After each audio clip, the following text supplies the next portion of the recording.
behalf of my mum Phil, my sister Kathleen, our partner Chris, my brother Joe and his wife Miriam, my brother Brian, Roma and myself, Dad's sisters Mary and Eileen, brother Paddy, his 11 grandchildren, 4 great-grandchildren, and all in the O'Loughlin family. Thank you all for coming today to help us celebrate Dad's long life of 93 years. And thank you all especially for coming through the storm. It's called Storm Dara, but I think in our family we're going to remember it as Storm Joe. I often wondered what I would say or what I would do if and when I found myself standing up here talking about Dad. And I just thought some highlights of his life and a few small thoughts would be what he would have liked. Dad was born on the 31st of March 1931, and he was reared here in Tomacork on the farm just across the road over here where the Hughes family now farm. He lived all his life in the parish of Tomacork in Carnew, and as Father Casey will know, he was a man of very, very strong faith. His parents, PJ O'Loughlin and Kathleen Hurley, were both from Newmarket in North Cork and had moved to Tomacork in 1930, just before Dad was born. It's not widely known, but Dad was a twin. Sadly, his twin sister Sheila died just 9 days after they were born. I often wonder what it would have been like to have a twin sister of my dad as an aunt. I'm sure she would have spoilt us all rotten. We think of Sheila today and a life that might have been. Dad first went to national school in Shillelagh and then moved to Carnew a few years later.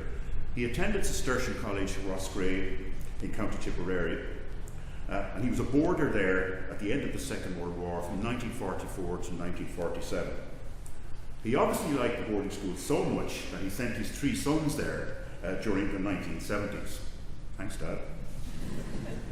Dad had a strong belief in the value of education, and during the 1940s, it was not common for the eldest sons of farmers to go to boarding school and sit the then intermediate cert, now the junior cert. He always wanted the best for us in education for our family. Dad finished in Rossgrave in 1947 and came home to work on the family farm in Tomacork at the age of just 16. Farming was now to be his life. By his own admission, Dad was a very, very shy teenager. But he credits joining the then new Carnew Mocker na Firma with breaking this shyness. But he actually joined Mocker na Firma by accident. Mocker had asked his father PJ for the lend of his car to bring some of the Mocker lads down to the Adamstown show in South Wexford. PJ agreed but said that Dad would drive instead. And when he arrived to pick up the lads, the late Mick Toole said to him, I've made you a member of Mocker. Is that all right? And so he was a member. At his first Carnew Mocker AGM, he was elected chairman and was made a delegate to the Wexford County Executive. He became county secretary in 1957 and 1958, and he was elected chairman of Wexford Mocker na Firma for the years 1959, 1960, 61, 62 and 63, 5 years in total. I don't know if that has been replicated. He loved being involved in meetings and organising things for other people. But Dad's greatest passion was music. And it was no bother at all to get him to sing a song.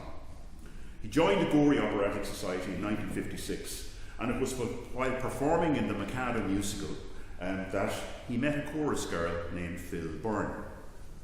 And the rest is history. Joe and Phil were married on the 22nd of October in 1958.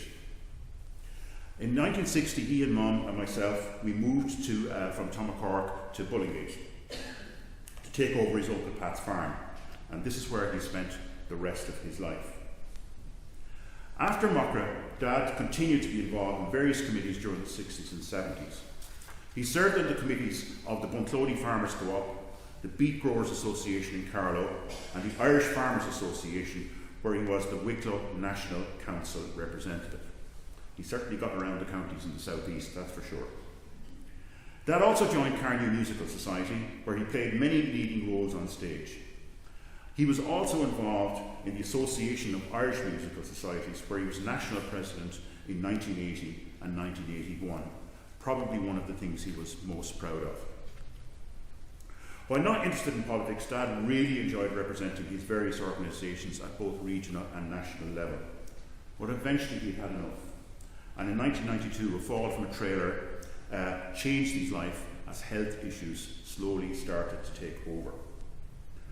Farming for him was always a difficult life, with cash flow a major problem, particularly during the summer when most farmers had to wait until the autumn to be paid for the harvest.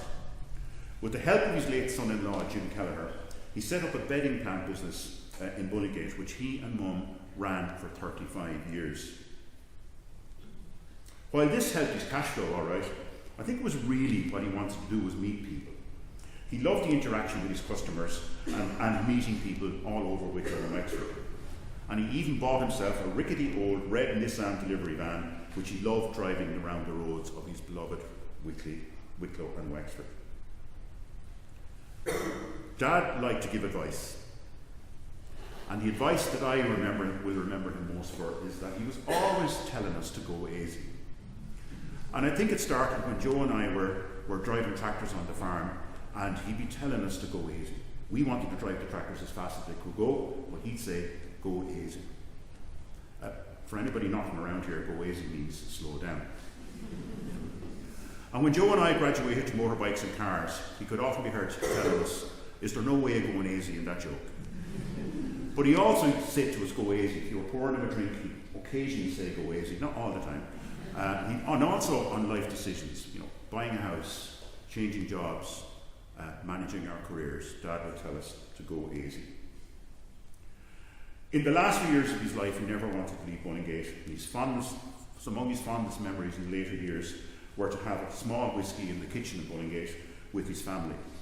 Both Dad and Mum have very, very strong memories and particularly enjoyed chatting about family and days of old. Many people looked after Dad over the past few years, and I'd like in particular to thank Dorinda Dagg, Helen Edwards and Elaine Malik, who cared for Mum and Dad in Bullygate. Our thanks also to the medical staff and the pharmacy staff in Carnew, and the Arkle Home Care Service, Dad's cancer care nurse Mags, all the wonderful doctors and nurses in Wexford General Hospital, Ely House and Waterford Hospital, who have cared for Dad over the past few years. I'd like to thank Dad's brilliant neighbours and friends who were always willing to help and help out, sometimes even in the middle of the night. And I'd particularly like to mention Tom Porter in that light. Thanks too to Father Casey. Dad loved coming to Mass here in Town of Cork, and I know you're going to miss him as well as we will, sitting over there, and they even got a heater for him when the days were cold. Many thanks to Lar Duffy and the wonderful choir made up of people from the Carnew Musical Society and the Askamore Choir. You've made a wonderful contribution to our Mass, and Dad would love to have been over there singing with you. I think we should give them a round of applause.